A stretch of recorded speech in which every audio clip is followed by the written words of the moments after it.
Hello there, and welcome to our Understanding Dementia and Dementia Friendly Communities webinar. My name is Ilse Bird, and I'm the Sector Support Coordinator for the Northern Sydney region at your side, so I work in partnership with Rosanna Camiso.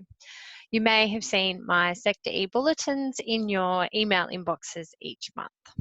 So the other part of my role at your side is chairing the Northern Beaches Dementia Alliance and managing our local dementia-friendly community project. My background is in health and physical education, as well as diversional and lifestyle therapy for advanced dementia in residential care. In this webinar series, I'll be providing an introduction to understanding dementia, as well as some of the principles behind dementia-friendly communities and our local project. We won't be covering any clinical care information in this webinar. However, in part 3, I'll be showing you some of the online professional development opportunities that are available to aged care staff, primary and allied health professionals, as well as information for people living with dementia and carers through Dementia Training Australia, Dementia Australia, and the University of Tasmania. So this webinar will be split into 3 parts. Part 1 will be an introduction to understanding dementia. Part 2 will be about dementia-friendly communities, and Part 3 will be information and resources for staff and providers. This webinar is Part 1, and we'll be looking at what is dementia, the different types of dementia, some of the common signs and symptoms associated with dementia, the difference between natural aging and dementia, how dementia progresses over time, whether or not dementia can be prevented, ways to minimise dementia risk, the prevalence and incidence of dementia in Australia, New South Wales and our Northern Sydney region, as well as some of the costs associated with dementia. In order to understand the experiences of people living with dementia, it's important to begin with understanding what's actually happening in the brain. So dementia is a neurodegenerative disorder, which means the neurons or brain cells can deteriorate over time. The brain has about 86 billion neurons, which make up networks and send signals throughout the brain and other parts of the bodies via the central nervous system. The picture on the left shows how neurons connect with each other and create what we call a neuronal network. The degeneration of neurons in dementia is caused by 2 main features in the brain. The first is beta amyloid plaques, and the second is neurofibrillary tangles. As you can see by the picture on the right, the plaques occur between the neurons and disrupt the communication and signals between neurons. Tangles occur within the neuron and disrupt the function of that particular neuron. Over time, the tangles and plaques will cause the death of neurons and neuronal networks, which causes the brain to atrophy or deteriorate. Brain deterioration can reduce the weight of the brain by up to 140 grams, which is roughly the size of an orange.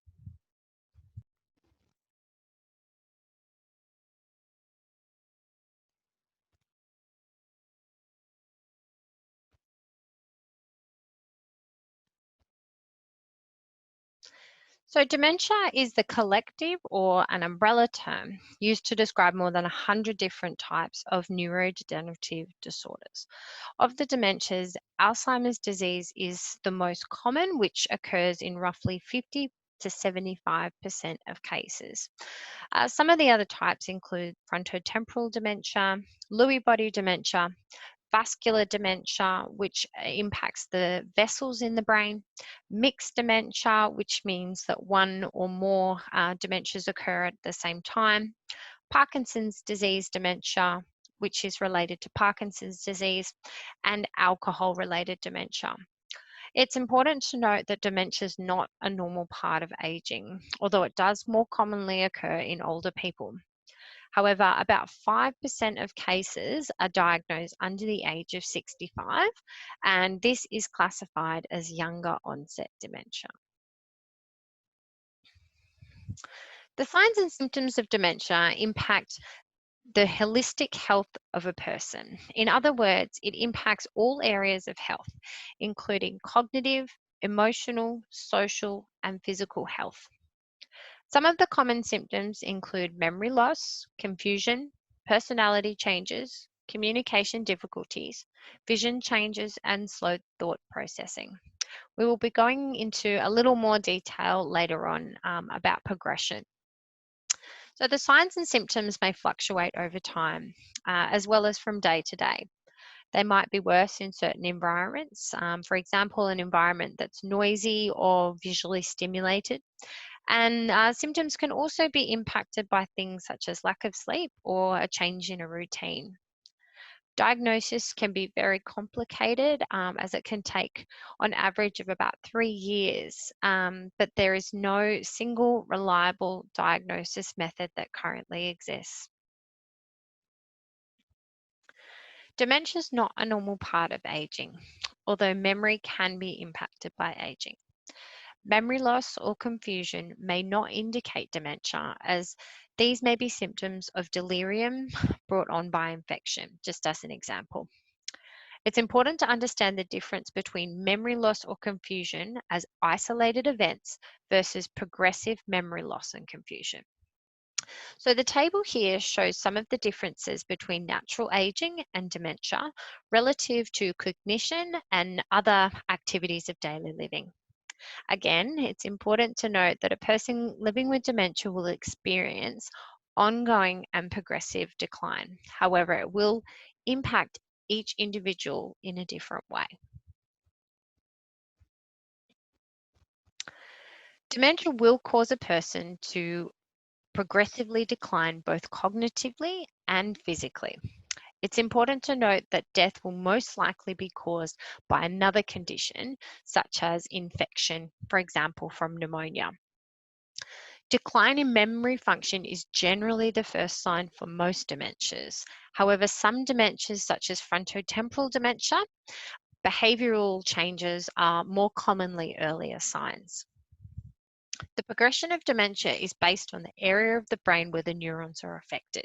For example, memory changes occur in early stage as a result of temporal lobe brain damage, which is located on the side of the brain near your temples. In the late stages, swallowing is affected by damage in the brain stem, which is located at the back of the brain, almost at the nape of your neck. We can see from this slide that there are 3 general stages of dementia. However, movement between the stages may be over 5 years or 30 years and will be different for each individual as well as each dementia type. In the early stage, a person with dementia may mix up their words. For example, ask for a fork when they actually mean a spoon. They might forget names or misplace objects such as keys or wallets. It will also be difficult for them to plan ahead and organise their lives as they have before. In the middle stages, forgetfulness will progress and they may also experience confusion. Mood swings may also occur. For example, anger and frustration around forgetfulness. They may require some assistance with activities of daily living, for example, choosing appropriate clothes to dress in for the appropriate season. Sleep patterns might also be disrupted, for example, waking at night and wanting to sleep during the day. The middle stages will also bring about some personality changes and behavioural changes, such as repetitive questioning. The later stages bring about more physical deterioration, and the person is likely to require full-time assistance with ADLs. So, for example, showering, toileting, and potentially eating. Physical decline will also impact walking, and they may require aids such as a walker or a wheelchair. This stage will also cause significant loss in communication skills, for example, speaking. Swallowing will also become more difficult, and so the diet may have to be changed to either softened or pureed foods. As the physical body declines and the nutritional intake is affected, a person in late stage dementia will also become more vulnerable to infections, which is often, as I said before, the cause of death.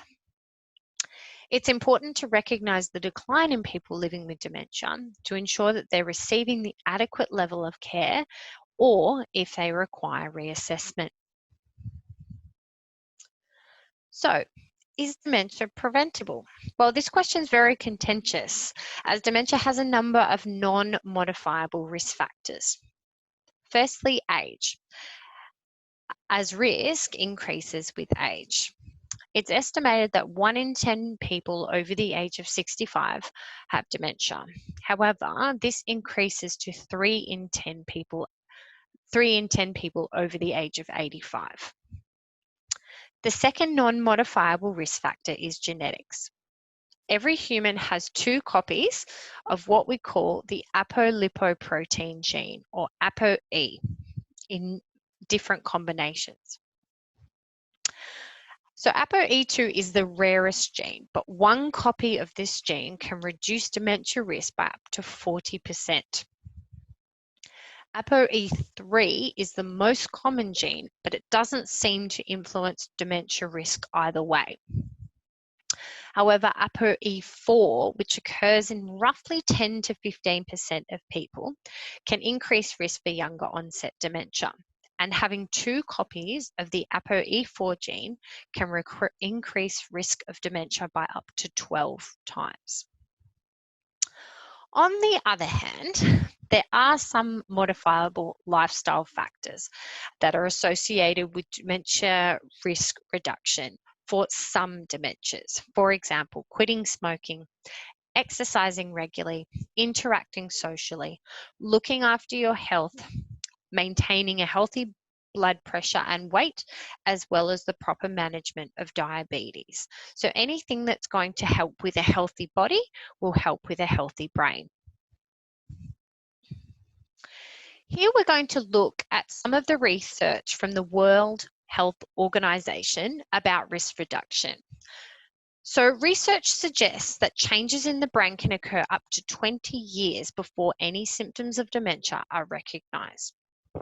So it is important that risk reduction is not just targeted at older people. A healthy diet is important, and there's evidence to suggest that a Mediterranean-like diet might reduce the risk of cognitive decline and some dementias. There is, however, very little evidence that supplements such as vitamin B, E, and omega-3 and 6 have any do reduce the risk of cognitive decline in dementia. Instead, a balanced diet is highly recommended. Salt and alcohol intake should be very limited, and exercise should be regular and varied in activity. So, for example, weights, walking, swimming, stretching. A lack of sleep can increase risk, so it's important to get a good night's sleep and limit daytime napping. So small lifestyle changes in midlife can make a big difference to the health of our brain and our body in late life. We're now going to move on and look at the prevalence of dementia in Australia, New South Wales, and our region.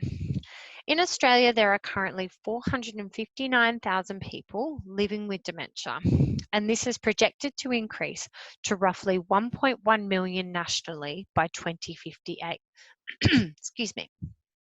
As you can see by the graph, New South Wales has the highest current estimate based on 2019 data, and will also incur the most significant increase of all the states by 2058.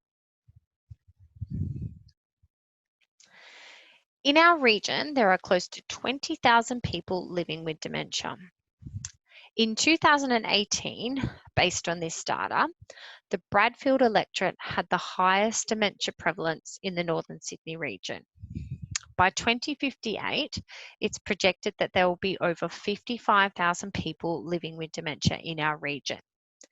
The highest percentage increase in the Northern Sydney region by 2058 will be the Barara electorate, which is estimated to increase by roughly 327%.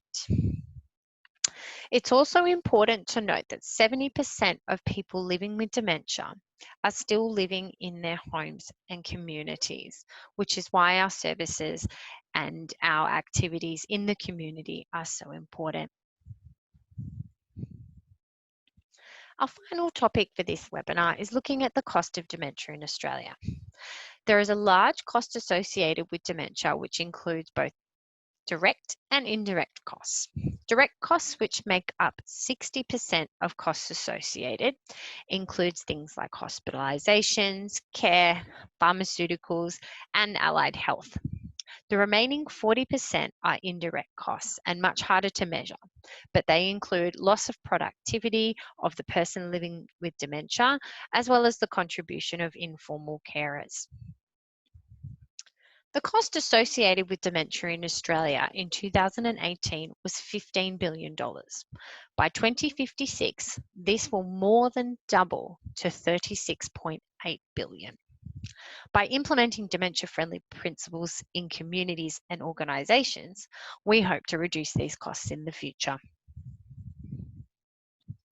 Part 2 of our webinar series will include an overview of the National Dementia Friendly Communities Initiative, which is overseen by Dementia Australia. We'll also look at our local Northern Beaches project and share our previous and future activities.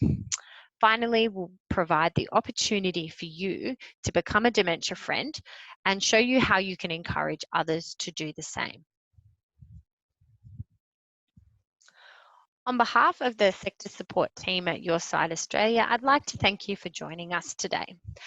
If you have any questions or you would like any more information about anything in the webinar today, please email us at sectorsupport@yourside.org.au. And I look forward to speaking to you again in part 2 of our series. Thank you.